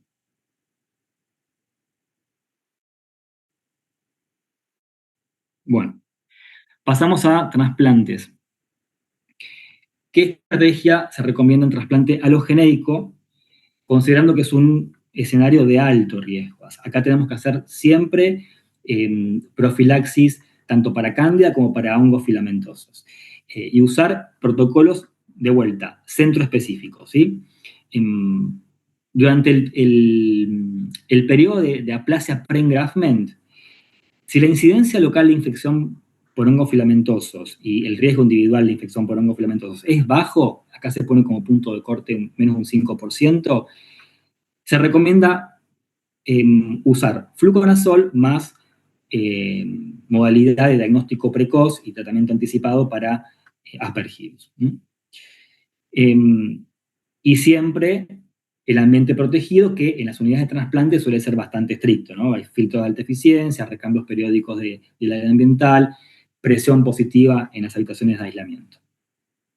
Cuando la incidencia de hongos filamentosos en la unidad es alta, y acá el punto de corte es mayor al 5%, o cuando existen factores de riesgo adicionales para infección por hongos filamentosos en el receptor, ya sea antecedente de una infección fúngica invasora previa, enfermedad oncológica de base que no está en remisión completa al momento del trasplante, que ya venga recibiendo esteroides, que tenga sobrecarga de hierro, y las guías del ESIR aclaran también usar terazólicos de segunda generación en los casos de donantes alternativos, o sea, en los haploidénticos o halogénicos no relacionados.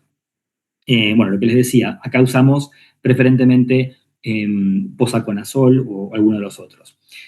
Desde el inicio de la neutropenia, habitualmente a las 24 horas se suspendía el régimen condicionante para reducir el riesgo de interacción y de toxicidad hepática por la quimioterapia, y hasta el día más 75 o más 100, depende qué centro, post-engraftment. La explicación de por qué prolongamos la profilaxis, al menos hasta el día 75, surge de algunos trabajos ya un poco viejos, en donde se vio que extender la profilaxis hasta ese momento disminuía la probabilidad de enfermedad injerto contra huésped porque reducía la colonización con cándida en el tubo digestivo, ya que los antígenos fúngicos podrían precipitar la enfermedad injerto contra huésped. Cuando se use la estrategia basada en fluconazol, uno le da el fluconazol hasta el día más 75 y obviamente el galtomanano sérico lo vigila mientras el paciente tenga aplasia. Una vez que sale de la neutropenia, ya no hace falta seguir con el galtomanano sérico.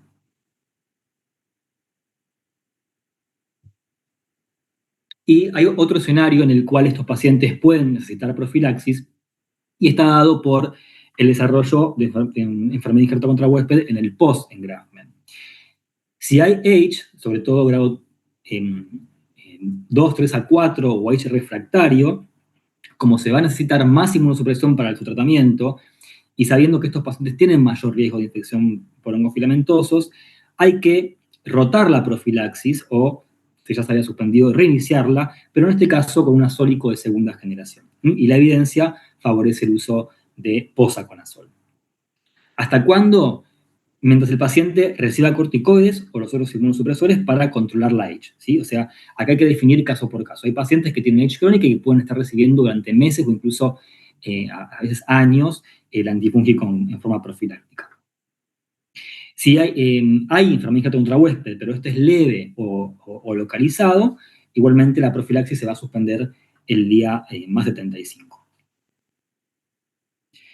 Bueno, de vuelta a las tablas de la guía de ESIL, en el pre-engraftment, el uso de fluconazol tiene una evidencia A1, las equinocandinas pueden ser una alternativa, ya sea porque no toleren azólicos o porque hayan tenido colonización o en centros donde haya alta incidencia de cándida resistente a fluconazol, o pacientes que tuvieron exposición significativa, ¿no?, a fluconazol previamente, por el riesgo de presión de selección. Y en los casos de alto riesgo de hongos filamentosos, ya dijimos, no usar fluconazol, usar ITRA, borico, con una recomendación B1 los pone la ESIL, y posa-isobuconazol los pone con recomendación B2, ¿bien? Esto en el pre-engraftment sin H. En el post-engraftment con H, acá sí, no quedan dudas de que el antifúngico de elección es el posaconazol. El resto son todas alternativas, que, por ejemplo, se puede usar isavuconazol cuando haya alguna interacción significativa, problemas en la absorción, problemas en la adherencia, o también cuando no podamos monitorizar los niveles plasmáticos del azólico, porque el isavuconazol no lleva, o sea, no hace falta hacer dosajes plasmáticos de rutina. En el trasplante autólogo, el riesgo de IFI es bajo o intermedio. El abordaje va a depender de cada centro. En general, la guía de SIL dice no usar profilaxis, sobre todo en centros con baja prevalencia.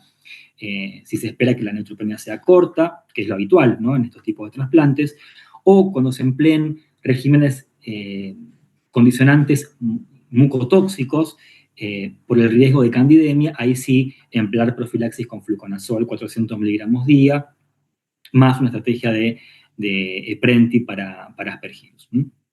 Y acá la duración va a ser desde el 24 a 48 horas determinado el régimen condicionante y hasta que se produce la recuperación de la aplasia. Dos palabras sobre las terapias celulares o las terapias, las inmunoterapias con CAR-T en pacientes oncomatológicos, que es una modalidad que, si bien aún no está ampliamente difundida en nuestro país, se espera que se utilice cada vez más. Estos pacientes tienen riesgo de IFI en diferentes etapas. En la primera, el paciente desarrolla neutropenia prolongada y además hacen una respuesta inflamatoria sistémica que puede generar una tormenta de citoquinas o efectos adversos neurológicos y pueden requerir inmunosupresión con esteroides o con biológicos como el tocilizumab. O sea, es una reacción parecida a la que pueden tener los inhibidores de checkpoint. Al principio, el riesgo va a estar dado por infecciones por cándidas, pero después persiste una linfopenia T marcada que condiciona un mayor riesgo de infección fúngica por endofilamentosis y de neumonía por Pneumocystis jirovecii. Entonces, de vuelta, las guías del ESIL nos dicen que dependiendo de la presencia de factores de riesgo, usar una u otra estrategia. En la primera etapa usamos fluconazol más vigilancia del galactomanano.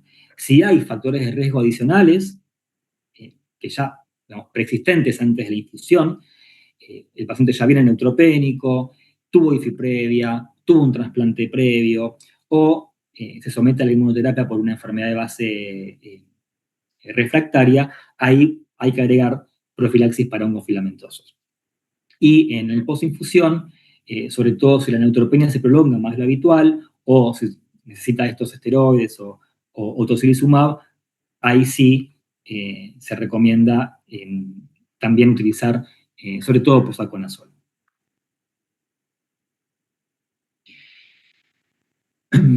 El dosaje plasmático de las drogas, sabemos que los diferentes azólicos alcanzan niveles plasmáticos estacionarios después de varios días de la administración. Esto depende de cada droga.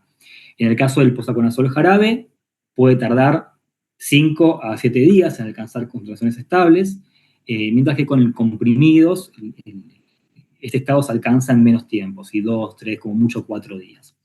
En el caso del voriconazol, lleva 5 a 7 días, pero cuando se usa dosis de carga, a partir de, digamos, y sobre todo su uso endovenoso, podemos tener niveles estables ya a partir de las 24 a 48 horas. ¿Y por qué es importante hacer dosaje con algunas drogas? Bueno, hay una variabilidad, ¿no?, de individuo a individuo, y también dentro de una misma persona a lo largo del tiempo.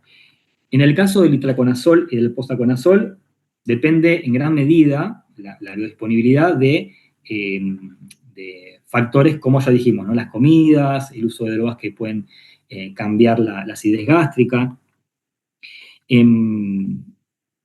Y por eso, en el caso digamos, del itraconazol, vamos a usar, y posaconazol o jarabe, vamos a tener que recurrir al dosaje plasmático. En el caso del voriconazol, además de que hay una interferencia con los alimentos, acá hay que usar la droga lejos de las comidas. Hay variabilidades farmacocinéticas dependientes de polimorfismos, sobre todo del gen que codifica el citocromo CYP12C19. Esto determina que haya personas que tienen mayor o menor velocidad de metabolización de la droga, o sea, lo que se llaman metabolizadores rápidos o lentos, y que es bastante impredecible. Entonces, con el voriconazol también tenemos que usar, ya sea para profilaxis o tratamiento, el usaje plasmático de las drogas en valle. Niveles muy elevados de voriconazol se asocian a mayor riesgo de efectos adversos neurológicos y toxicidad hepática. Si tenemos niveles bajos de la droga, ya sea borico, posa jarabe, lo que hay que hacer es un poco, chequear interacciones, optimizar el tratamiento, la adherencia, y no hay mucho más, porque no hay una recomendación firme sobre aumentar la dosis del azólico. Así que hay que buscar factores que puedan condicionar, digamos, la biodisponibilidad o los niveles plasmáticos más que otra cosa.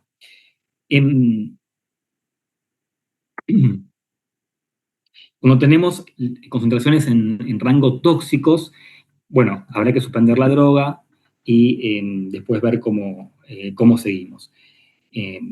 Tampoco hay recomendaciones claras sobre espaciar las dosis, disminuir las dosis. O sea, yo eso lo busqué y la verdad que dicen en todos lados hay cosas distintas.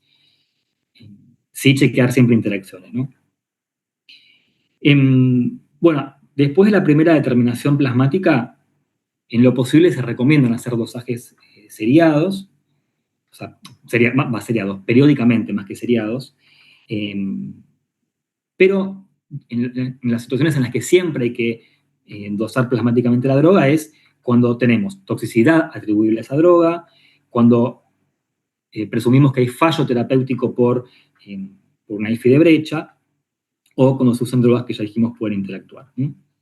Eso para posajarabe, bórico y itraconazol. ¿Qué pasa con el posaconazol?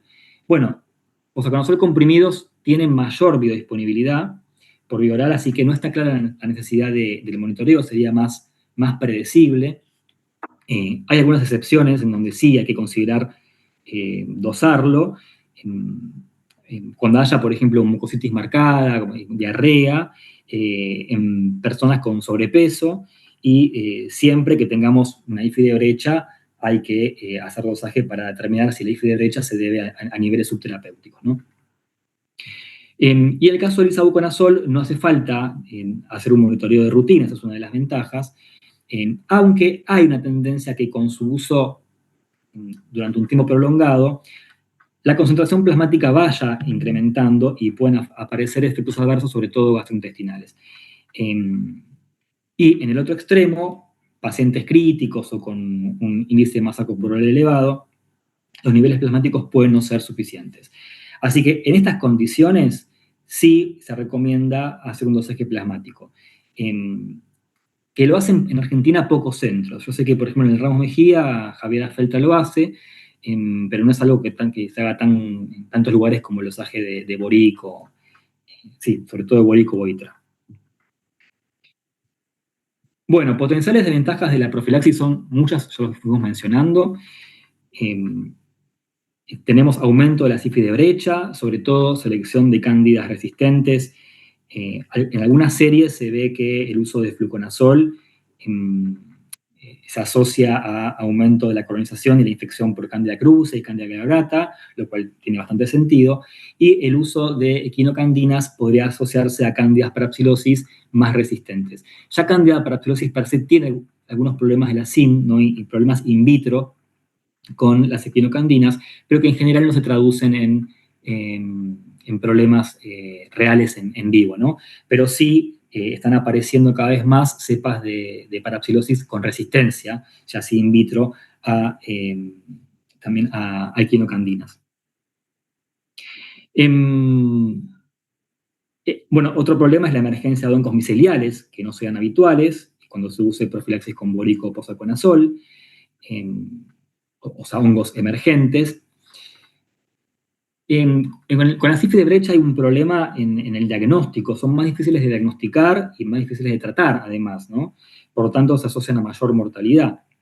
Y estas dificultades en el diagnóstico precoz pueden deberse a que la sensibilidad al galactomana no va a estar reducida porque le estamos dando un antifúngico activo frente a Aspergillus. O sea, aunque no alcance, pero sí, no alcance para tratar la infección, sí, o para prevenirla, sí puede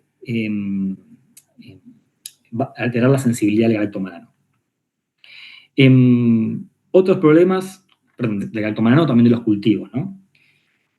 Bueno, otros problemas, ya los dijimos, con el uso de las equinocandinas no tenemos para uso endovenosa. Sí está ya disponible la resafungina, que es una equinocandina nueva que tiene una vida media muy prolongada y que permitiría su uso endovenoso una vez por semana, pero todavía es muy precoz como para tener estudios o recomendaciones en el ámbito de profilaxis. Hay algunos estudios con PCP, eso sí, o al menos hasta lo que yo leí, ¿no? Bueno, riesgo de toxicidad, especialmente hepática con los azólicos, que va a estar potenciada por el uso de otros hepatotóxicos. Ya dijimos riesgo de interacciones y el costo elevado, ¿no? Explica que no todos los centros dispongan de azólicos de segunda generación, a pesar de que tenemos estudios que demostraron que la profilaxis en los pacientes de alto riesgo es costo efectiva. Bueno, efectos adversos, ya los mencionamos, gastrointestinales, hepatotoxicidad, alteración del QT. En el caso del voriconazol tenemos también fotosensibilidad, ¿no? Que puede llevar a tener erupciones en la piel, así que hay que decirle al paciente que no se exponga o que use protección solar estricta.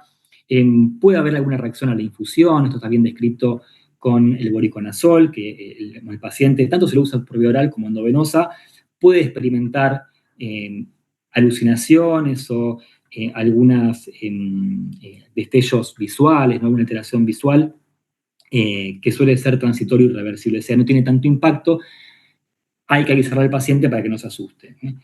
Hace poco me llegó un paciente, cuando hacía guardia me llegó un paciente una vez que estaba con voriconazol y pensaban que tenía una IT, ¿no? Por esto, bueno, es generalmente benigno.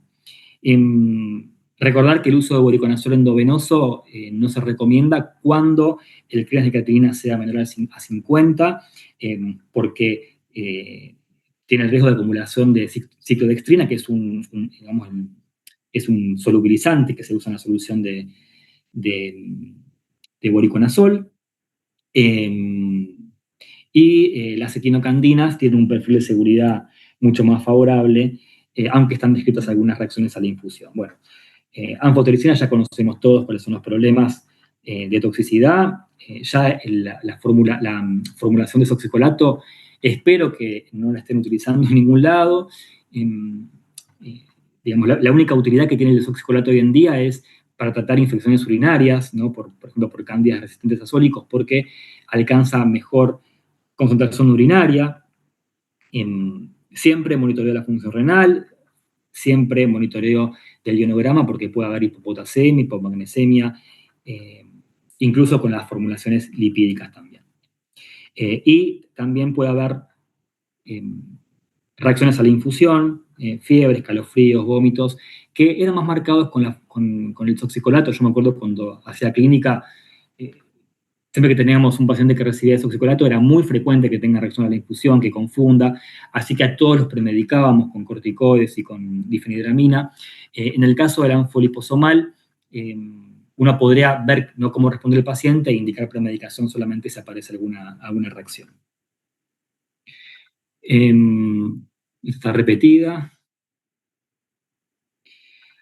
Bien. En cuanto a la IFIFI de brecha, son las que ocurren durante la exposición al antifúngico.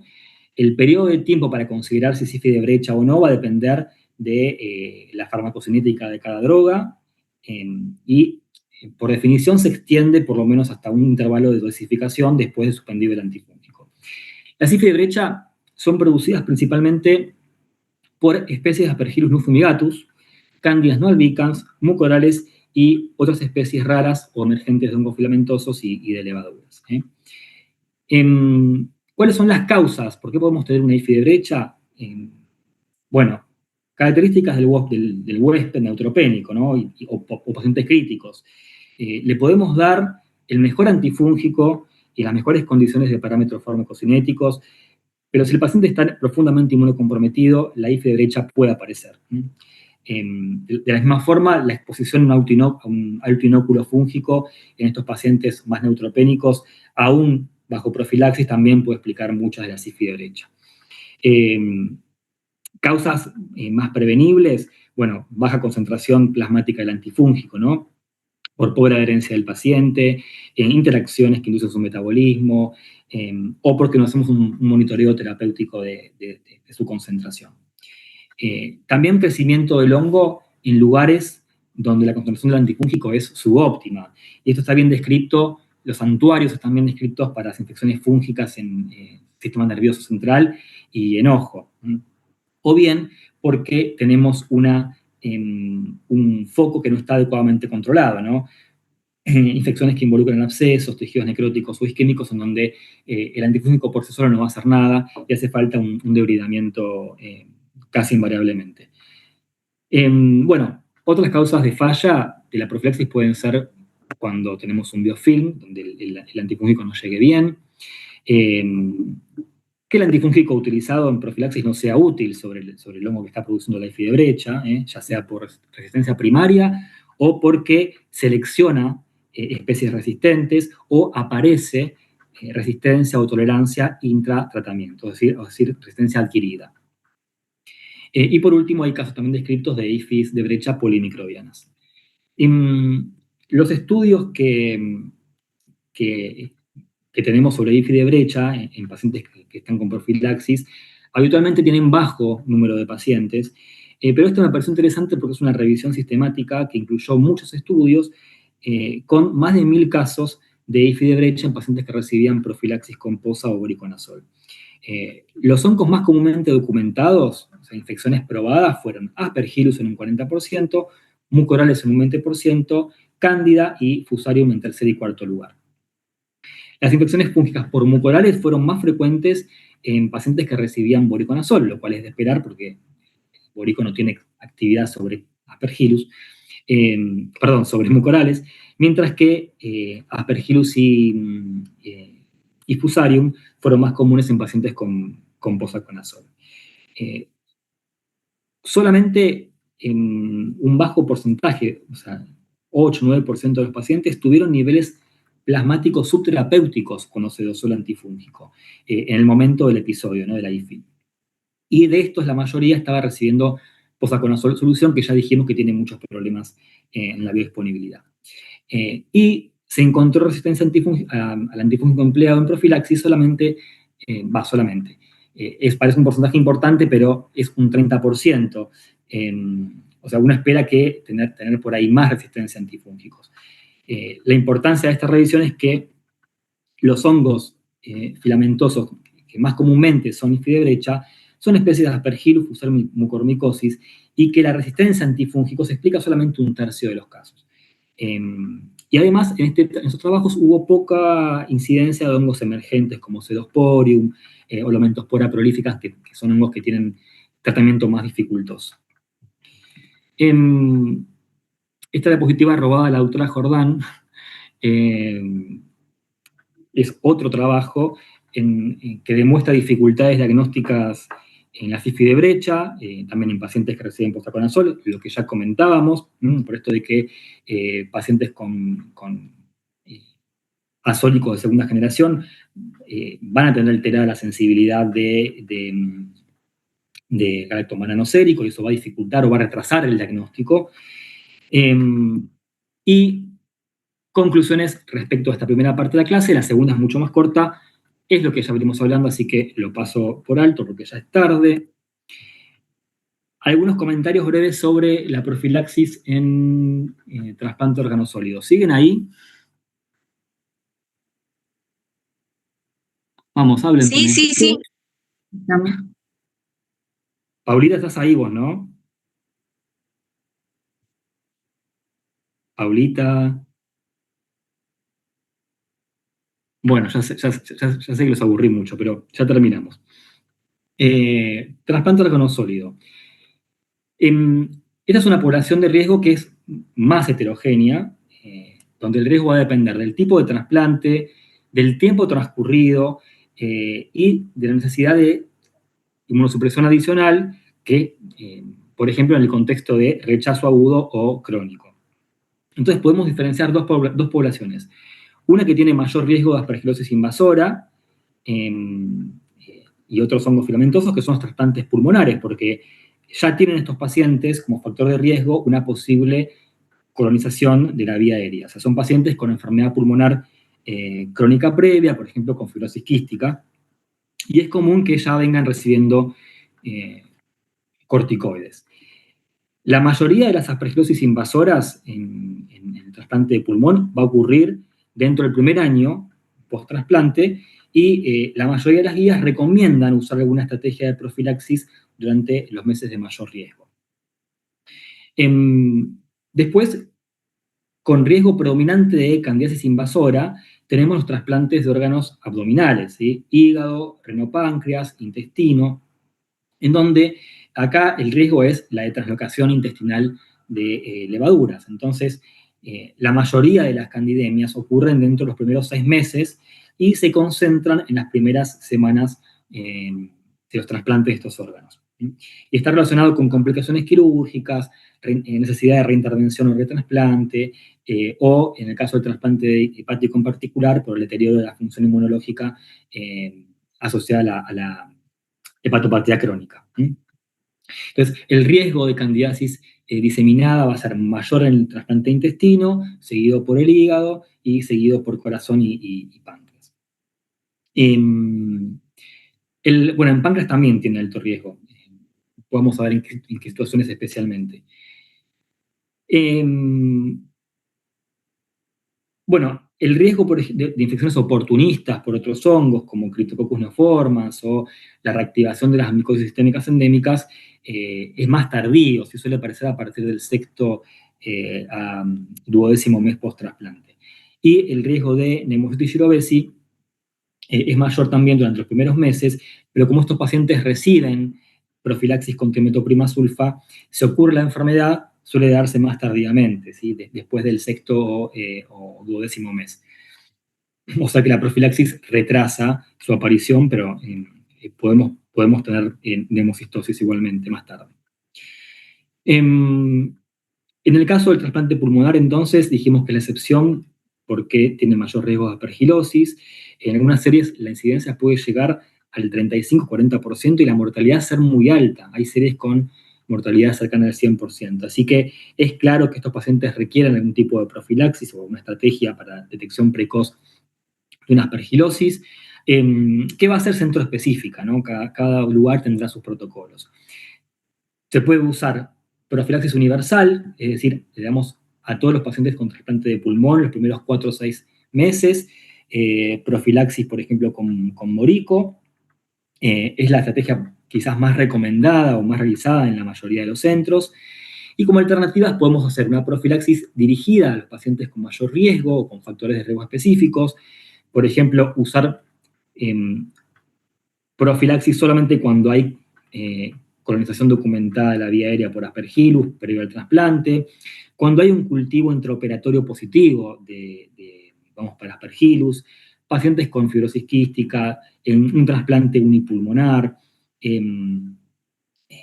cuando hay reactivación del CMV por sus características inmunomoduladoras, cuando se usan esquemas de inducción con timoglobulina o alemtuzumab, y cuando hay injuria por isquemia reperfusión en la cirugía o necesidad de inmunosupresión adicional por rechazo. O sea, son indicaciones para uso más específicas.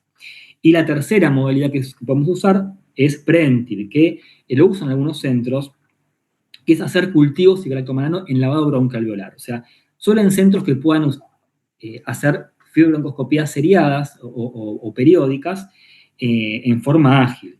O sea, y eso más que nada en los primeros 3 meses del trasplante. O sea, esos pacientes se someten a fibrobroncoscopías cada tanto y se hacen cultivos para estudio micológico y dosaje de galactomanano umbral.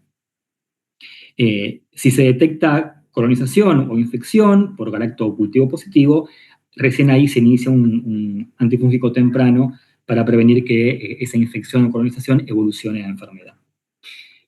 Como opciones de profilaxis para Aspergillus en trasplantes de pulmón, se puede usar anfotericina aerosolizada, que tiene la ventaja de que permite que el fármaco se concentre en el pulmón trasplantado, evitando efectos adversos sistémicos e interacciones. El problema con el anfo inhalada es que tiene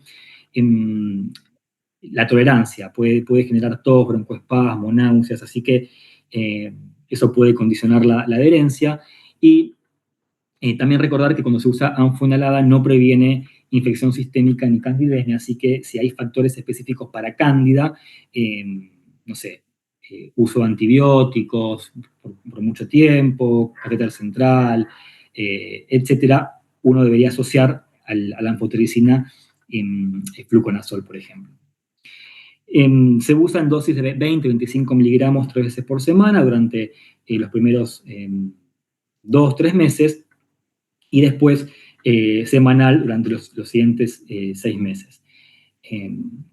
Y se recomienda usar un nebulizador ultrasónico que también no está disponible en todos los lugares. ¿Sí? Es como para generar partículas que alcanzan mejor la biofase, es lo ideal.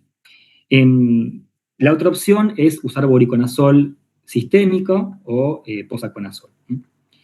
Y siempre combinar todo esto con medidas ambientales para disminuir la exposición del paciente a esporas fúngicas.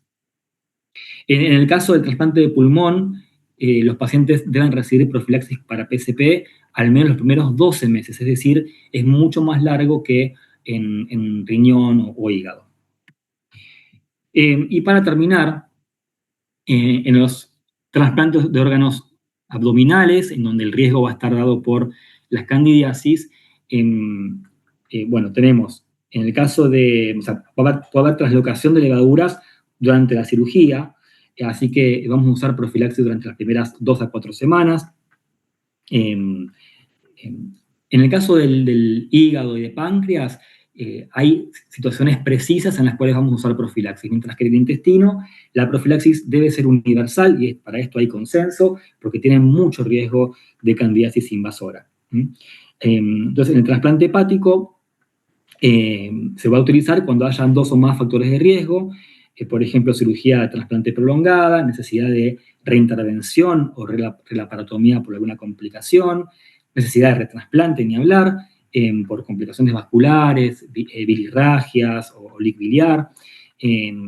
También se recomienda cuando haya habido alto requerimiento transfusional en las cirugías,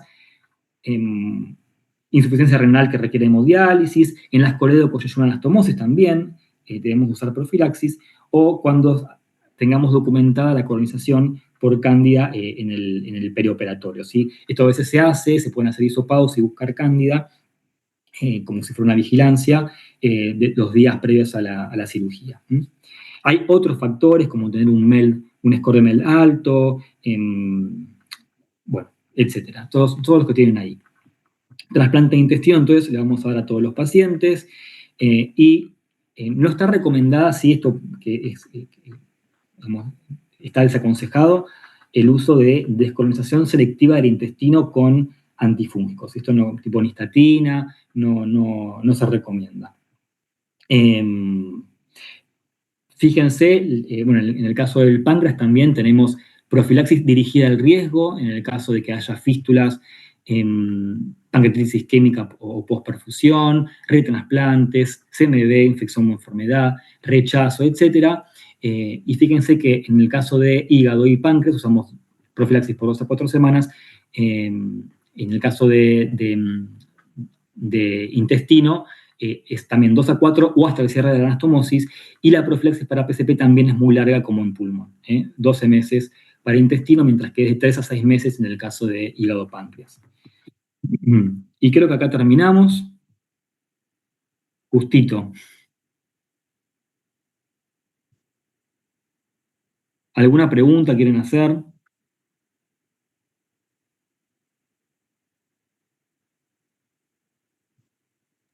No, súper claro. Bueno, me alegro entonces. Después les voy a pasar, Consulta, ¿alguna guía o algún lugar donde podamos leer? sí, después les voy a pasar algunos artículos. Yo, para lo que es trasplante de órgano sólido, usé las guías de la SADI, hay una guía de trasplante, ahí está bastante claro todo esto, más un artículo también, algún que otro artículo sobre, más general sobre profilaxis, que se lo subo. Y para todo lo que es oncomatológico, también les subo algún paper, algo un poco más reducido. De todas formas, les digo, nadie les va a preguntar el riesgo con estas nuevas moléculas, me parece como ya es un poco más,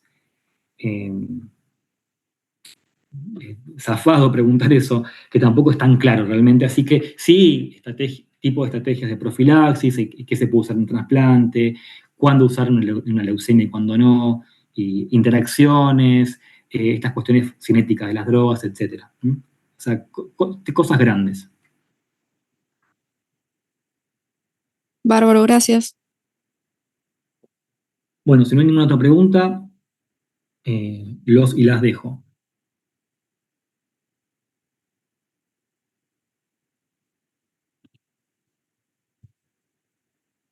Bueno, nos vemos el 4 de agosto entonces. Bueno, muchas gracias.